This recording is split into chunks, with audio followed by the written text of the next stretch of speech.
خلقت الجن والإنس إلا ليعبدون ما أريد منهم من رزق وما أريد أن يطعمون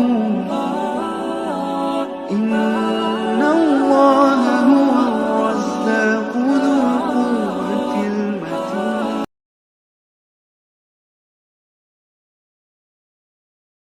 اللہ لا حول ولا قوة الا باللہ العلی العظیم حسبنا اللہ ونعم الوکیل ونعم المولا ونعم النصیر الحمد للہ وکفى سمع اللہ لمن دعا لیس وراء اللہ المنتہى ومن اعتصم باللہ نجا والصلاة والسلام على عباده الذين اصطفى محمد وآله الطيبين الطاهرين مصابيح الدجى ورحمة الله وبركاته على من اتبع الهدى رب اشرح لي صدري ويسر لي أمري واحلل عقدة من لساني يفقهوا قولي رب یسر ولا تعسر وتمم بالخیر آمین یا رب العالمین. طلاب عزیز، احکام کے درس میں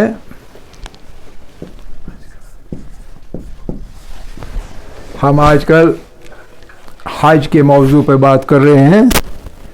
ہم نے حج کو تقریباً تمام کیا، 13واں سٹیپ کل ہی ہم نے ختم کیا تھا، تو لہٰذا حجۃ الاسلام پورے کا پورا کمپلیٹ ہو گیا. لیکن اس کے ساتھ حج کے دوران کچھ چیزیں لازم جو ہوتی ہیں، جیسے مستحبات کیا ہیں ان کا پتہ ہونا چاہیے، اور جو جگہیں ہیں فضیلت کی ان کا بھی پتہ ہونا چاہیے. اس لیے ایک آدھ لیسن اس میں اور لگیں گے. آج ہم پڑھیں گے مستحبات مکہ مکرمہ.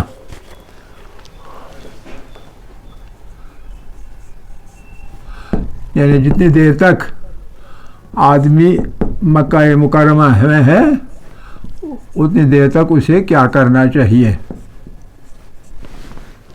مستحبات مکہ مکرمہ، اس کا کام کیا ہونا چاہیے، اس کے لیے کیا کیا چیزیں کرنا مستحب ہیں. تو نمبر ایک بار زندگی میں جاتا ہے حج پہ یا عمرے کے لیے، 1-2 بار زیادہ سے زیادہ، تو جب ایسی صورت ہو تو اس وقت کا زیادہ سے زیادہ استفادہ کرنا لازمی، فائدہ زیادہ سے زیادہ اٹھانا. تو نمبر 1 لہذا ذکر الہی اور تلاوت قرآن.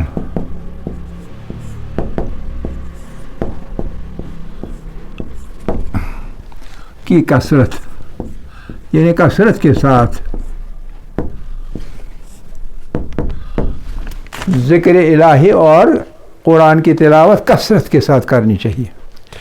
وہاں ٹائم آپ کو باہر ملنا چاہیے صرف اتنا کہ جب آپ وضو یا غسل کرنے کے لیے باہر چلے جائیں، ورنہ باقی سارا ٹائم ذکر و اذکار میں گزرنا چاہیے، تلاوت قرآن میں گزرنا چاہیے، نمازوں میں گزرنا چاہیے، طواف میں گزرنا چاہیے، وغیرہ وغیرہ.